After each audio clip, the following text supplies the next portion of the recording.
أحساس ملقطة ما لقب أنا لما قبو قاس أهان نكاس داهر محمود جيلا صاحبكي أما ولالكي أما سفيركي هراءها مر والبا وهضلا عانو يصبق يغير يوحبو الشيغا غيرك وربنا صبقي أنا وربنا نبض وربنا حدنا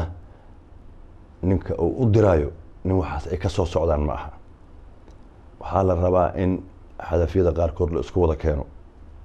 ayaga laftirkooda talada kaligood kama go'do maaha in inta meel fadhiistaan maalin walba ay warqad iyo garaar ay ku jiraan war waxaa la rabaa inaan annaga ilaahay dartii isku masaamaxno waxaa la rabaa annaga inaan isku tanaasulno waxaa la rabaa boogta in la aado laba option kaliya waa fududahay war ninkan ama aan u tanaasulno ama ha noo tanaasulo waddanka ma socoto waxaa ka socda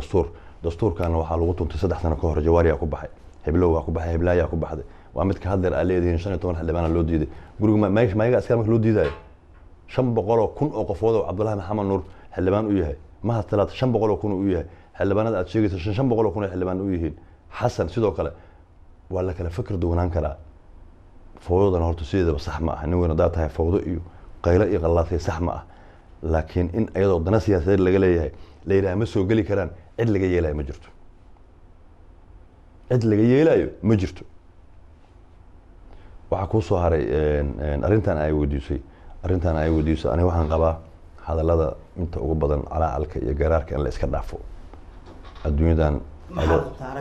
aniga waxaan qabaa anoo xor inaan noolaado waxaan qabaa anoo fiican oo wanaagsan inaan laamigaas nabadgelyo ku maro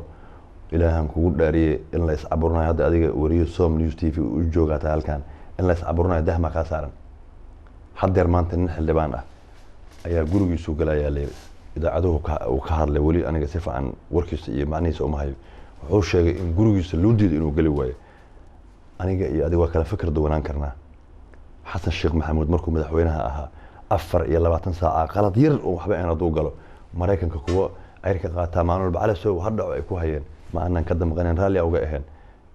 farmaajo hadhaco lama dhigi karo farmaajo lama mucaaradi karo wala mucaarada wallaahi oo bilaa oo tallaahi haduusan waxa naga dhaxay isku dhaqmin cid ka yeelaysa wax wada inaysan jirin